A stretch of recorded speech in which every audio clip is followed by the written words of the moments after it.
की वजह से हमारी ease of doing business ranking में काफी सुधार हुआ है। आज दुनिया भारत में निवेश करने के लिए बहुत उत्सुक है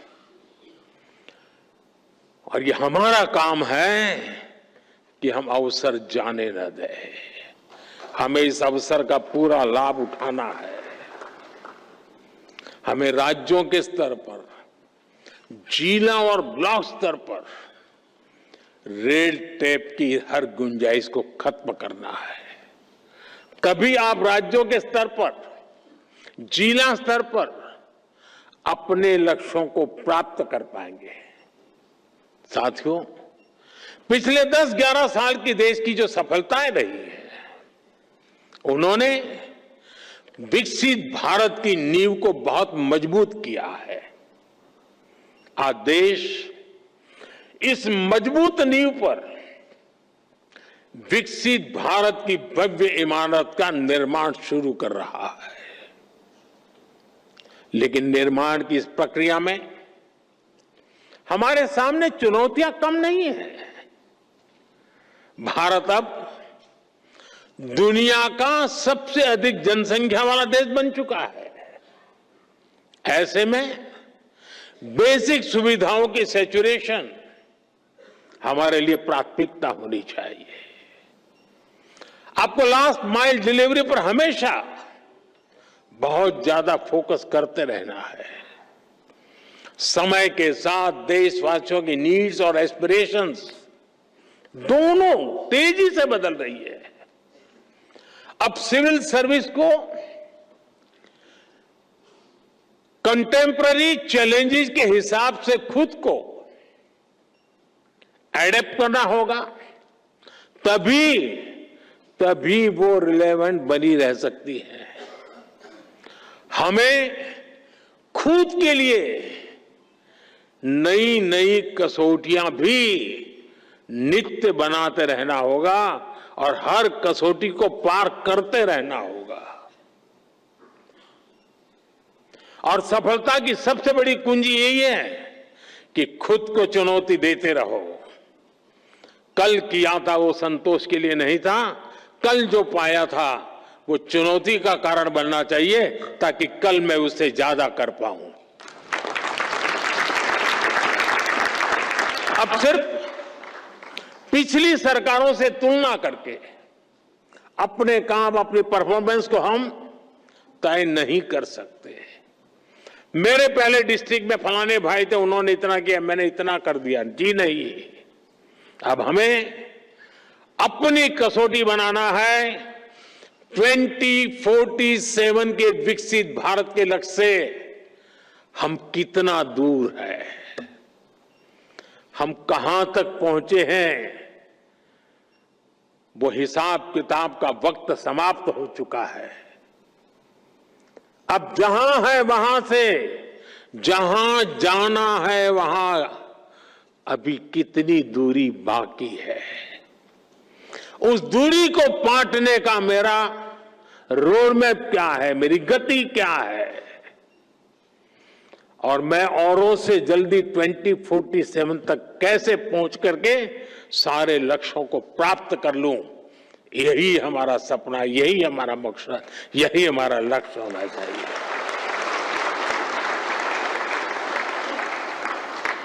हमें हर सेक्टर में देखना होगा कि जो लक्ष्य हमने तय किए हैं, क्या उनको पाने के लिए हमारी वर्तमान स्पीड काफी है? अगर नहीं है तो हमें उसे बढ़ाना है।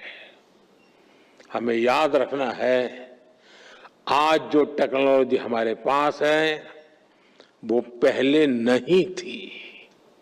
हमें टेक्नोलॉजी की ताकत के साथ आगे बढ़ना है।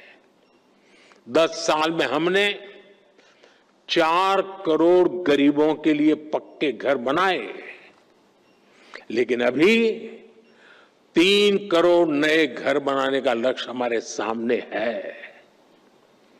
हमने 5-6 सालों में 12 करोड़ से ज्यादा ग्रामीण घरों को नल कनेक्शन से जोड़ा है।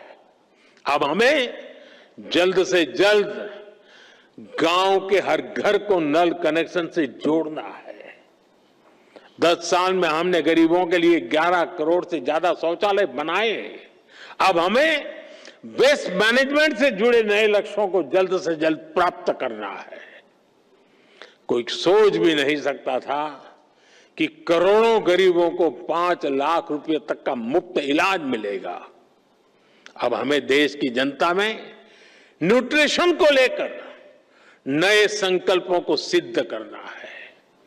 हमारा एक ही लक्ष्य होना चाहिए, 100% कवरेज, 100% इम्पैक्ट।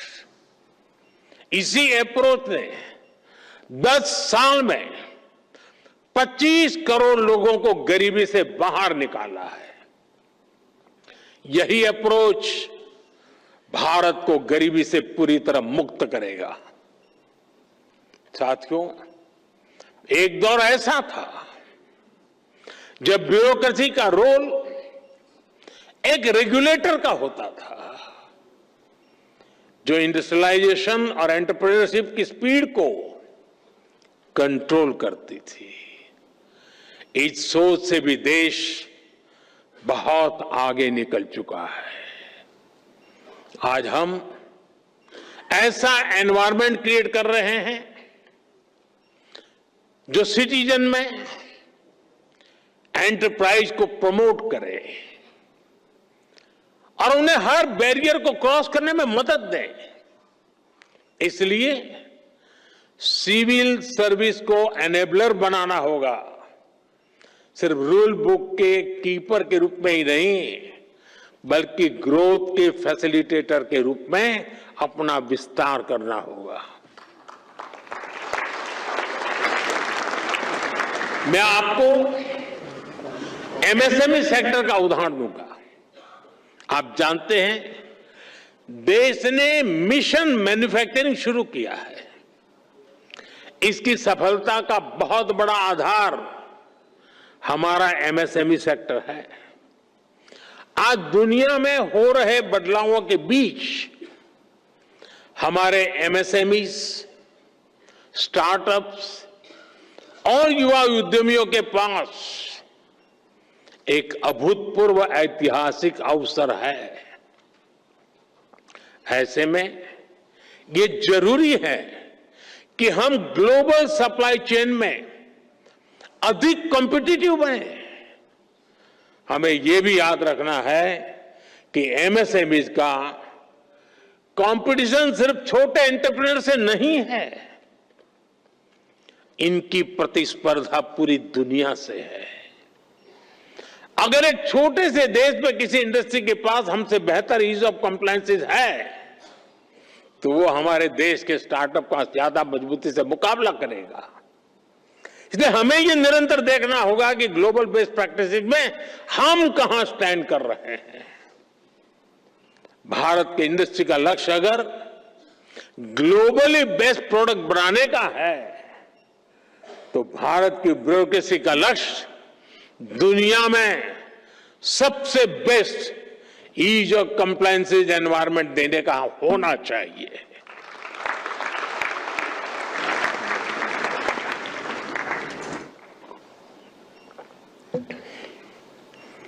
साथियों,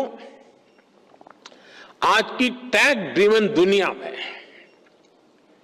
सिविल सर्वेंट्स उसको ऐसी स्किल चाहिए जो न उन्हें सिर्फ टेक्नोलॉजी समझने में मदद करे, बल्कि उसे स्मार्ट और इंक्लूसिव गवर्नेंस के लिए इस्तेमाल भी कर सके।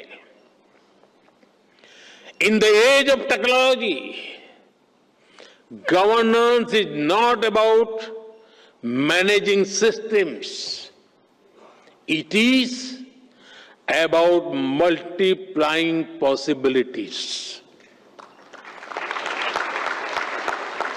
हमें टैक्स से भी होना पड़ेगा ताकि हर पॉलिसी और स्कीम को टेक्नोलॉजी के जरिए ज्यादा एफिशिएंट और एक्सेसिबल बनाया जा सके। हमें डाटा ड्रिवन डिसीजन मेकिंग में एक्सपर्ट बनना होगा, जिसे पॉलिसी डिजाइनिंग और इम्प्लीमेंटेशन से ज्यादा एक्यूरेट कर सके।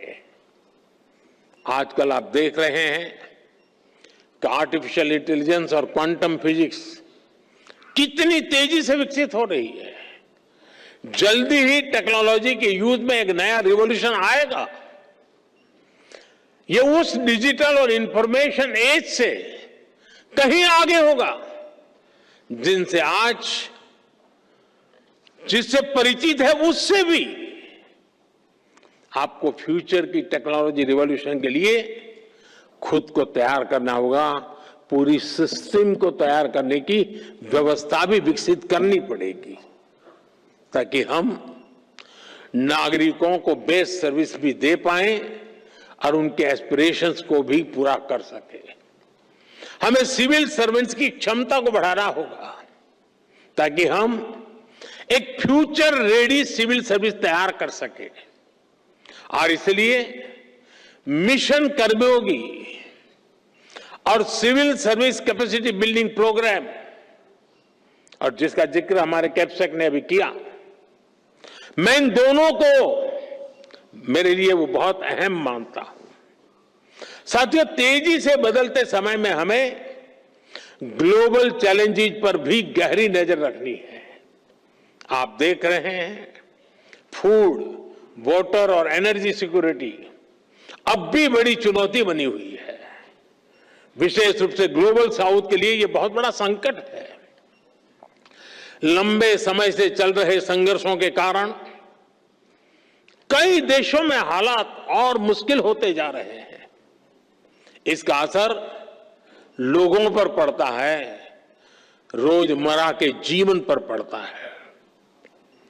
डोमेस्टिक और एक्सटर्नल पहलुओं के बीच बढ़ते इंटरकनेक्शन को हमें समझना हुए हमें अपनी नीति और रीति को बदलना होगा।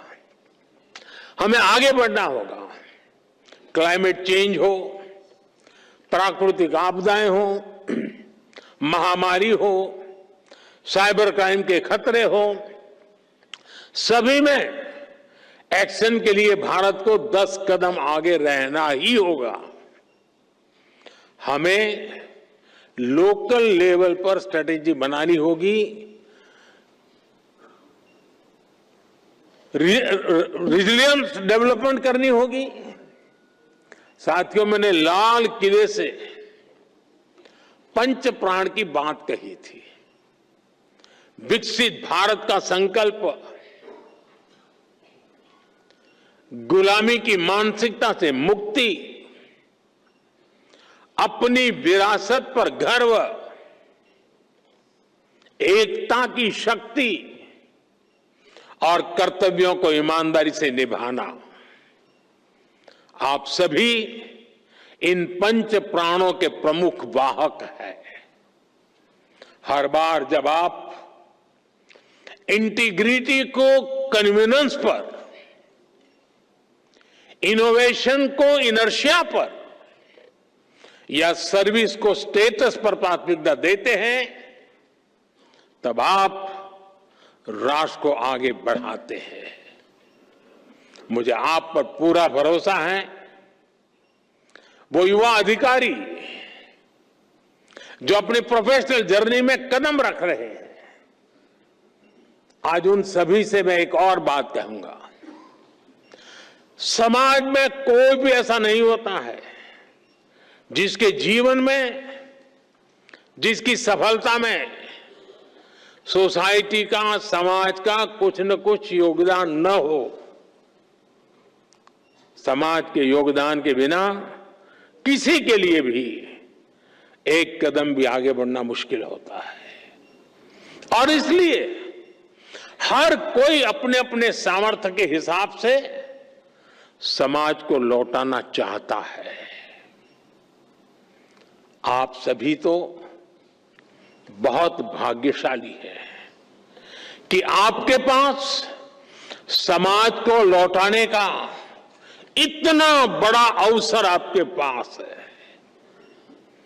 आपको देश ने, समाज ने बहुत बड़ा मौका दिया है कि आप ज्यादा से ज्यादा समाज को लौटाएं। साथियों, ये वक्त सिविल सर्वेंट्स के रिफॉर्म्स को री इमेजिन करने का है। हमें रिफॉर्म्स की पेस बढ़ानी है, स्केल भी बढ़ानी है। इंफ्रास्ट्रक्चर हो, रिन्यूएबल एनर्जी के लक्ष्य हो, इंटरनल सिक्योरिटी की बात हो, करप्शन को खत्म करने का हमारा मिशन हो, सोशल वेलफेयर स्कीम्स हो, ओलंपिक्स से जुड़े, स्पोर्ट्स से जुड़े लक्ष्य हो, हर सेक्टर में हमें नए रिफॉर्म्स करने हैं। हमने अब तक जितना अचीव किया है, अब उससे भी कई गुना ज्यादा हासिल करके दिखाना है। और इन सब के बीच हम सबको हमेशा हमेशा एक बात याद रखनी है, no matter how technology driven the world becomes, we should never forget the importance of human judgement.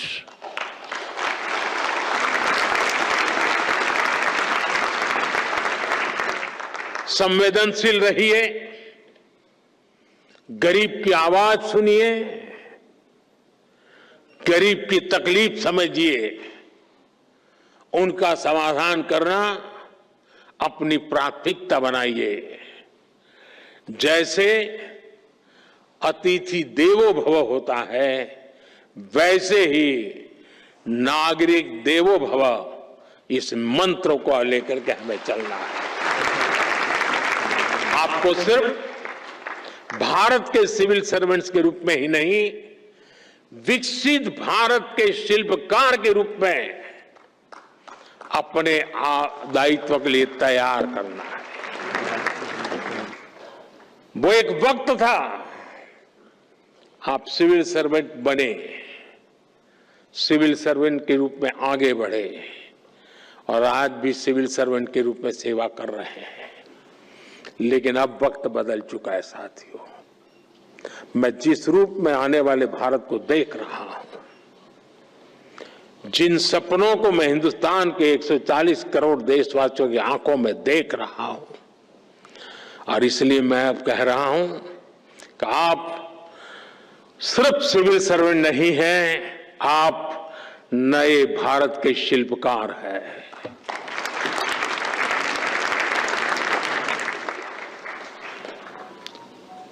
शिल्पकार का उस दायित्व निभाने के लिए हम स्वयं को सक्षम बनाएं, हम समय को लक्ष्य के लिए समर्पित करें,